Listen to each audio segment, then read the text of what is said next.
Hello guys, welcome to our YouTube channel Myntra school of English. पिछली video में हमने ये डिस्कस किया था कि is am are, was were and will be का यूज़ हमें कहाँ कहाँ करना है।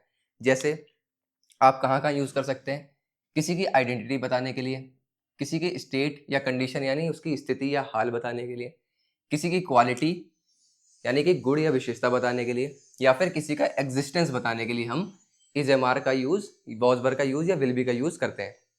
इस वीडियो में हम जानेंगे कि इज एम आर का यूज़ कैसे कैसे आप कर सकते हैं और सेंटेंसेस को बनाना सीखेंगे इंग्लिश में कैसे बनाना है हमें सेंटेंसेस। पहले हिंदी के एग्जाम्पल देख लेते हैं कैसे।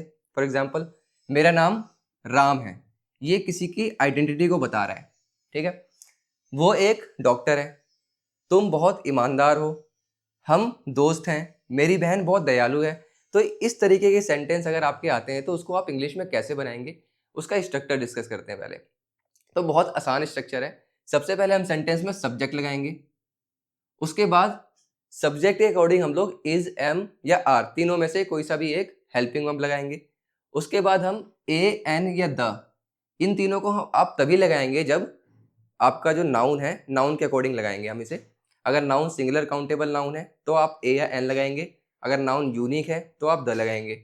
और अगर नाउन आपका प्लूरल है यानी एक से ज्यादा है और वो काउंटेबल भी है तो आप उसको S, E S, I S या वी एस जोड़ करके उसको प्लूरल बना सकते हैं। इसको हम एस ई एस जोड़ने के लिए हम सेपरेट वीडियो में डिस्कस करेंगे। अभी फिलहाल के लिए समझते हैं कि इसको कैसे बना सकते हैं। अब देखते हैं कि इज एम आर के साथ कौन कौन से सब्जेक्ट लगते हैं, मतलब किस किस सब्जेक्ट के साथ इज आ सकता है, किसके साथ आपका एम आ सकता है, किसके साथ आपका आर आ सकता है। तो जो दिस है, दैट है, ई, ही, शी, इट, नेम या रिलेशन, ये जितने भी आपके सब्जेक्ट हैं इसके साथ आपका इज आएगा। जो नेम और रिलेशन है, यहाँ पर बच्चे सबसे ज्यादा कंफ्यूज होते हैं। अगर नेम सिंगुलर है और रिलेशन सिंगुलर है तभी आप इज लगाएंगे। सिंगुलर नेम का मतलब होता है जैसे मेरा नाम मानधाता है, आई एम मानधाता। ये तो मैंने अपनी आइडेंटिटी बताई, लेकिन मैं किसी का नाम लेके बात कर रहा हूँ कि जैसे मैं बोलता हूँ राम एक डॉक्टर है, तो इसमें राम क्या है, आपका एक सिंगुलर नाउन है यानी सिंगुलर नाम है। ठीक है, अगर रिलेशन की भी बात करते हैं, सिंगुलर रिलेशन, जैसे मैं बोलता हूँ कि माई ब्रदर मतलब मेरा भाई, your brother, your mom, your dad, ये सारे क्या है आपके सिंगुलर रिलेशन। एक इंसान की बात करते हैं जब हम किसी रिलेशन के बारे में भी बात करें, एक इंसान के बारे में बात करें तो वो आपका सिंगुलर रिलेशन होता है। मैं यहाँ पर लिख भी देता हूँ सिंगुलर रिलेशन, जैसे my, your, our, their, his and her. इसके बाद आपको सिर्फ एक नाउन लगाना है। नाउन का मतलब होता है नेमिंग वर्ड, यानी किसी चीज का भी नाम, वो आप यहाँ पे लगाएंगे तो आपका ये सिंगुलर रिलेशन बन जाएगा। अब आई के साथ आप एम लगाते हैं और these, those, you, we, they, name and relation, और ये नेम और जो रिलेशन होता है ये प्लूरल होना चाहिए। जैसे हमने यहाँ पर सिंगुलर रिलेशन की बात करी, उस तरह यहाँ पर नेम और रिलेशन प्लूरल। प्लूरल नेम और रिलेशन के एग्जाम्पल देखते हैं। फॉर एग्जाम्पल, जैसे मैं यहाँ पर लिखता हूँ राम एंड श्याम, ये आपका एक से ज्यादा नाम हो गया। अभी मैं जैसे एक और चीज डिस्कस कर सकता हूँ, जैसे मैं बोलता हूँ कि राम, श्याम एंड मोहन, इसी में और सारे तीन नाम हो गए, मतलब एक से ज्यादा नाम हो गए, तो वो क्या बन जाएंगे आपके, एक से ज्यादा नाम बन जाएंगे। अभी रिलेशन भी की भी बात करते हैं। अगर मैं इसी में ही कई सारे चीजें जोड़ दूं, जैसे मैं बोलता हूँ माई ब्रदर्स, माई ब्रदर तो सिंगल है, माई ब्रदर्स क्या है आपका प्लूरल, तो इसमें क्या बन जाएगा आपका, वो रिलेशन प्लूरल हो जाएगा। इसी तरह योर फादर्स या योर अंकल्स, ठीक है, तो ये क्या बन जाएगा आपका प्लूरल रिलेशन बन जाएगा। अब डिस्कस करते हैं कि ये जो सेंटेंसेस है हमारे हिंदी वाले, इसको इंग्लिश में हम कैसे लिखें, एक एक करके डिस्कस करते हैं। जैसे पहले वाले सेंटेंस में आपका लिखा हुआ मेरा नाम राम है, तो मेरा नाम की इंग्लिश क्या होगी, माई नेम। तो हम सबसे पहले क्या लिखेंगे, माई नेम, माई नेम। अब ये सिंगल है, एक इंसान की बात कर रहे हैं, तो एक इंसान के साथ क्या आएगा आपका इज आएगा, और उस सिंपल आपको क्या लिख देना है, नाम लिख देना है Ram, my name is Ram. जब आप इंट्रोडक्शन देते हैं तो सबसे पहला आपका सेंटेंस यही होता है, माई नेम इज दिस, है कि नहीं। जो भी आपका नाम हो, राम, श्याम, मोहन, सोहन, जो भी आप यूज करते हैं अपना नाम, वो आप लगा के अपना इंट्रोडक्शन देते हैं, सिंपल सी बात है। फिर बोलते हैं वो एक डॉक्टर है, आप यहाँ पर वो की जगह आई भी लगा सकते हैं। जैसे बोलता हूँ कि आई एम अ टीचर, तो इसकी जगह पे हम बोलते हैं वो एक डॉक्टर है, तो वो की इंग्लिश क्या होती है, ही। ही के साथ क्या लगेगा आपका, इज लगेगा। देखिए यहाँ पे ही लिखा हुआ है, ही के साथ क्या लगाएंगे आप, इज। अब यहाँ पे कितने डॉक्टर हैं, एक डॉक्टर की बात हो रही है, ठीक है, और वो डॉक्टर को हम गिन भी सकते हैं, तो आप क्या लगाएंगे, अ डॉक्टर।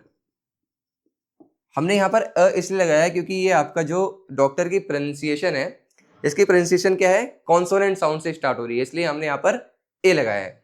इसी तरह आपके अगले सेंटेंस देखते हैं, तुम बहुत ईमानदार हो। तुम की इंग्लिश क्या होती है, यू।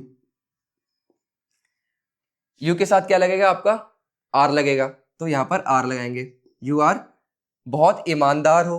बहुत ईमानदार हो क्या बोलेंगे हम लोग, very honest, simple. Next sentence है आपका, हम दोस्त है। तो हम की मीनिंग क्या होती है, वी। वी के साथ आप क्या लगाएंगे, आर लगाएंगे, यहां पर वी आर। अब यहां पे क्या है, दोस्त, हम लोग बहुत सारे दोस्त हैं, तो क्या लगाएंगे हम लोग, फ्रेंड्स, ठीक है। नेक्स्ट सेंटेंस है आपका, मेरी बहन बहुत दयालु है। मेरी बहन का मतलब माय सिस्टर। अब यहाँ पे रिलेशन की बात आ गई, और क्या है वो, सिंगल रिलेशन है, तो यहाँ पे क्या लगाऊंगा मैं, माय सिस्टर।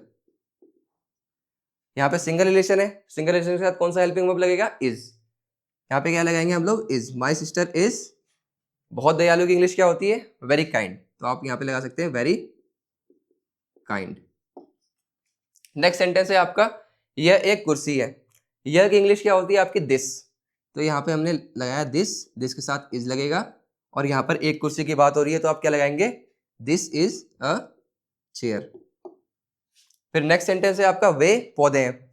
वे की इंग्लिश क्या होगी, दोज। जब भी हम इंसानों की बात कर रहे होते हैं तो दे लगाते हैं, अगर बहुत सारे लोग हैं। इंसानों को छोड़ के अगर बहुत सारी चीजें हैं वहां पर, तो आप दोज लगाएंगे उसके अंदर, तो यहाँ पर हम दोज लगाएंगे। दोस्त के साथ क्या आता है आपका, आर आता है, तो यहाँ पर आर लगाएंगे। और यहाँ पर एक प्लांट की बात कर रहे होते हैं तो ए या एन लगाते। यहाँ पर एक से ज्यादा प्लांट है, मतलब एक से ज्यादा पौधे हैं, तो हम लोग क्या लगाएंगे यहाँ पर, प्लांट। और एक से ज्यादा पौधे हैं तो हम लोग क्या लगाएंगे इसके अंदर, उसको काउंट भी कर सकते हैं, तो S E S I S या बी एस में से कोई सा भी एक लगाएंगे, मतलब रूल के हिसाब से लगाएंगे, उसको हम सीखेंगे बाद में। तो यहाँ पर हम एस लगा देंगे, सिंपली प्लांट्स बन जाएगा, दोज आर प्लांट्स, ठीक है। अब इसके बाद देखते हैं कि नेगेटिव सेंटेंसेस, इंटरोगेटिव सेंटेंसेस या इंटरोगेटिव प्लस नेगेटिव सेंटेंसेस कैसे बनाते हैं, ठीक है। अभी तो हमने इतना डिस्कस कर लिया, अब आगे डिस्कस करते हैं। अब देखते हैं कि negative sentences, interrogative sentences and interrogative plus negative sentences हम कैसे बना सकते हैं, उसका पहले स्ट्रक्चर डिस्कस करते हैं। नेगेटिव सेंटेंस बनाने के लिए आपको सबसे पहले सब्जेक्ट लगाना होगा, फिर आप उसके बाद इज, एम, आर में से कोई सा एक हेल्पिंग वर्ब लगाएंगे, उसके बाद आप नॉट लगाएंगे, फिर आपका सेम स्ट्रक्चर आएगा, उसके बाद सेम, ए एन द में से कोई सा भी लगा सकते हैं नाउन के अकॉर्डिंग, या फिर आप अगर नाउन प्लूरल है और काउंटेबल है तो एस सी एस लगाएंगे, सिंपल सा। अगर आपको इंटरोगेटिव सेंटेंसेस बनाना है तो इसके सबसे पहले आप हेल्पिंग वर्ब जो आपका इज, एम, आर सब्जेक्ट के अकॉर्डिंग, उसमें से सबसे पहले आप वो निकाल लेंगे। पहले इज लगाएंगे, एम लगाएंगे या आर लगाएंगे सब्जेक्ट के अकॉर्डिंग, फिर आप सब्जेक्ट लगाएंगे, फिर उसके बाद सारा का सारा स्ट्रक्चर आपका सेम रहेगा। लास्ट में आपको क्वेश्चन मार्क लगाना होता है। फिर जब हम इंटरोगेटिव प्लस नेगेटिव सेंटेंसेस की बात करते हैं तो इसके अंदर आपको कॉन्ट्रैक्शन फॉर्म यूज़ करनी होती है। कॉन्ट्रैक्शन फॉर्म मतलब जैसे इज प्लस नॉट क्या होता है, इजंट, यहाँ पे अपोस्ट्रोफे आएगा एंड टी आएगा। R plus not, aren't.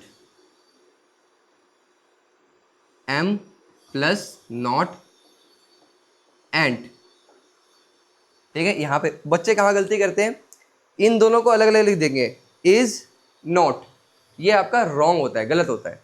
तो इस तीनों में से कॉन्ट्रैक्शन फॉर्म में से कोई से भी एक कॉन्ट्रैक्शन फॉर्म यूज़ करेंगे आप सब्जेक्ट के साथ, फिर आप सब्जेक्ट लगाएंगे, सब्जेक्ट, उसके बाद आपका सारा का सारा सेम स्ट्रक्चर रहेगा, और लास्ट में आप क्वेश्चन मार्क लगा देंगे क्योंकि आपका एक क्वेश्चन वाला सेंटेंस है। अब एग्जाम्पल देखते हैं, एक सेंटेंस का एग्जाम्पल लेते हैं, इसमें हम चारों सेंटेंसेस बनाएंगे अलग अलग करके। फॉर एग्जाम्पल, वो मोहन है, तो वो की इंग्लिश क्या होती है, ही के साथ क्या लगेगा आपका, इज, और उसका क्या नाम है, मोहन, तो यहाँ पे लिखेंगे हम ही इज मोहन। अगर मैं बोलता हूँ वो मोहन नहीं है तो क्या बोलेंगे हम, ही, फिर ही के साथ क्या लगेगा आपका, इज नॉट मोहन। अगर मैं बोलता हूँ क्या वो मोहन है, कोई क्वेश्चन पूछ रहे हैं क्या वो मोहन है, तो क्या बोलेंगे हम, सबसे पहले क्या लगाएंगे, ही के साथ इज लगाते हैं, तो सबसे पहले हम यहाँ पर हेल्पिंग वर्ब को बाहर निकाल लेंगे, यानी कि इज पहले लगाएंगे, फिर हम लिखेंगे ही, देन लिखेंगे हम मोहन। क्वेश्चन कैसे बनेगा आपका, is he Mohan. Next sentence है क्या वो मोहन नहीं है, तो हम क्या लगाएंगे यहाँ पे, कॉन्ट्रैक्शन फॉर्म लगाएंगे, यानी कि ही के साथ इज लगता है तो इसकी कॉन्ट्रैक्शन फॉर्म लगा लेंगे, इजंट सबसे पहले, इजंट, देन लगाएंगे हम ही मोहन। एक्सप्रेशन कैसे होगा इसका, इजंट ही मोहन, क्या वो मोहन नहीं है। अब ये सारे सेंटेंसेस आप, आई होप आप बना लेंगे। आप इसी तरह बहुत सारे सेंटेंसेस बना सकते हैं। इसका अफर्मेटिव सेंटेंस बना सकते हैं, नेगेटिव सेंटेंस बना सकते हैं, नेगेटिव प्लस इंटरोगेटिव बना सकते हैं, और इंटरोगेटिव सेंटेंस बना सकते हैं। आई होप वीडियो आपको पसंद आया हो। अगर वीडियो पसंद आया हो तो इसको लाइक करें, चैनल को ज़रूर सब्सक्राइब करें। मिलते हैं अगले पार्ट में वॉज वर्ब का डिटेल यूज़ के साथ। Thank you.